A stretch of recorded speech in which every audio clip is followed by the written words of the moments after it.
Welcome back, everyone. Thank you so much for joining us. My name is Sibulele Sipaca Nomganga, and I am your presenter and host for SAHTAC Women this month of August.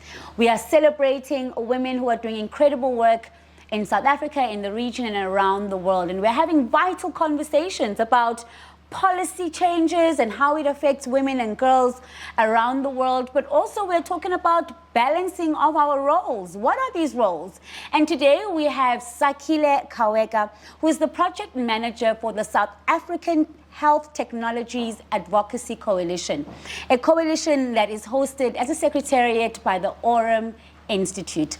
Welcome, Sakhile. How are you today? I'm great, thank you, Swilele. I'm happy to be here and having this conversation with you. Yeah, I love Sakhile so much, and one of the things that I've learned about her is that, Mamela, you've got to be super organized when dealing with her. You don't come with manga half-baked stories. She is incredibly organized, and I think this is a part of why you do what you do with the work that you do with coalitions and networks around the world. Tell us a little bit about that. Well, great. I started working as a coalition manager in an organization called Water Aid. I spent 8 years there working as a network coalition manager for media journalists that are working in the WASH sector, that is water, sanitation and hygiene. Okay. And obviously that's working with a whole lot of people in different countries for the region in SAHTAC. And it needed us to really work and coordinate the work at regional level, and that meant a lot of organizing and ensuring that you inform people on time, you organize things on time. So I guess that skill of being organized came up from there. And then moving to PATH, I also had to start managing the SAHTAC coalition, which I still do right now, and I'm really enjoying the work there, as it entails a whole lot of organizing of activities, a lot of communication and planning and working with the, different organizations. So I guess that's part of the work. It just trains you to be that. So your work has got to do a lot with juggling, you know, juggling of people, of organizations, of interests, making sure that everybody's interests are heard and are put on the table. I want us to flip the script though, right? Because you seem to be doing the juggling at work really well. How do you juggle being a wife and a mom while having to do the work that you do? Wow, I think it's something that you don't learn anywhere. It just comes along the way, and you just have to figure yourself out. Yeah. But of course, over the years, I've got 3 children, and working full time, and also being a full-time wife and mother means while I'm at work and I'm focusing on work. And I think it's really important to get extra help, an extra hand when you are working. Otherwise, you'll just go out of your mind. Coming back from a meeting or even traveling sometimes and being away from home for several days, it can really take a toll on the children and your husband. So when I come back home, I usually make up for that, take my children out, give myself time with them, but it's not easy.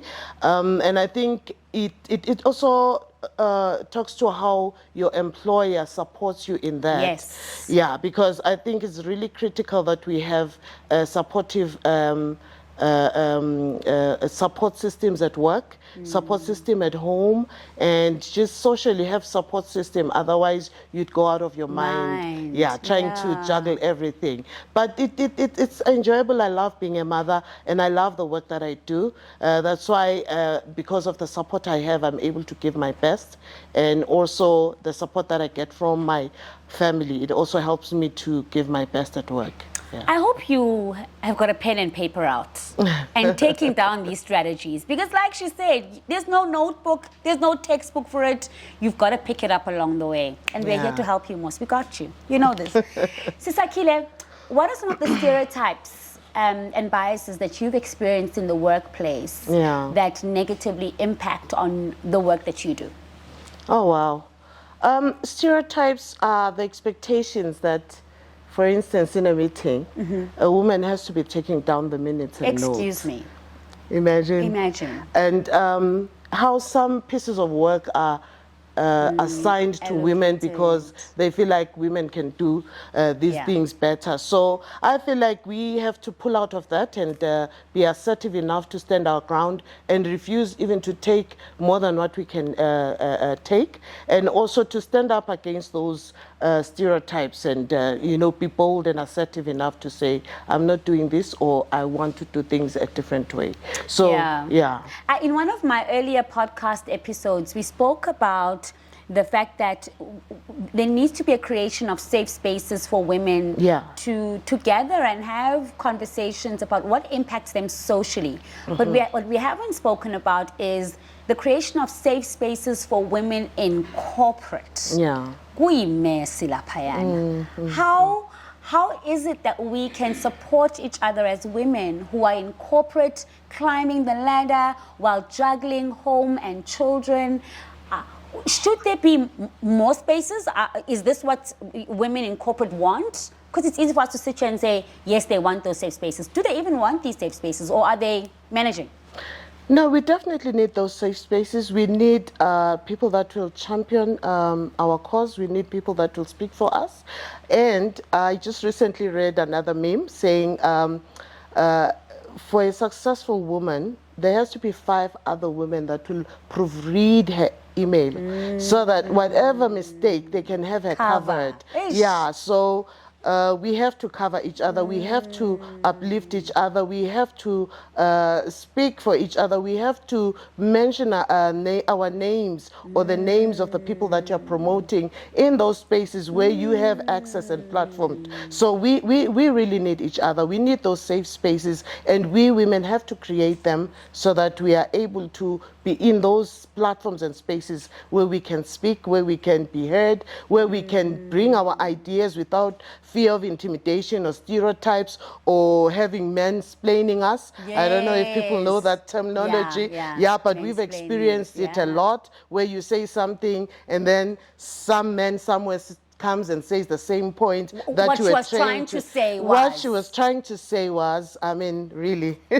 So why was it important for you to lend your voice today here on SAHTAC Women Podcast? I think that's the same reason. I actually thought maybe I should allow the other SAHTAC women, but I thought really, we women, what we tend to do is to step back because of fear of like we are showing off or we're just being forward.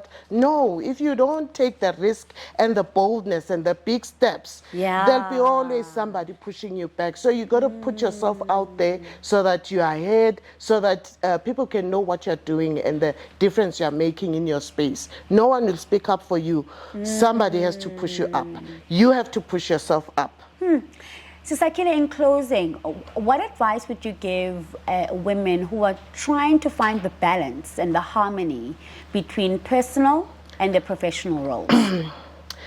I believe it starts with the structures in the workplace. They have to be flexible and allow women to be themselves. The expectation that women are superheroes. You get at home, you're cooking, you're doing homeworks for the children, and then at the same time you're supposed to compete at the same level with a man who is there until 10 o'clock. You can't do that. But if those spaces are created for women to flexibility, and also women also have to make plan, have a plan. Don't sit there and think things are just going to happen. Have a plan, have a support. If you need to hire someone, hire someone. If you need to take care of yourself and take time out, do so, but take care of yourself. I think that's very, very critical, and what I've learned over the years. Take care of yourself. Thank you so much, Sister Sakhile, for joining us today. We stand on the shoulders of giants, and as a young woman presenting the show today, somebody said my name somewhere and somebody said yes.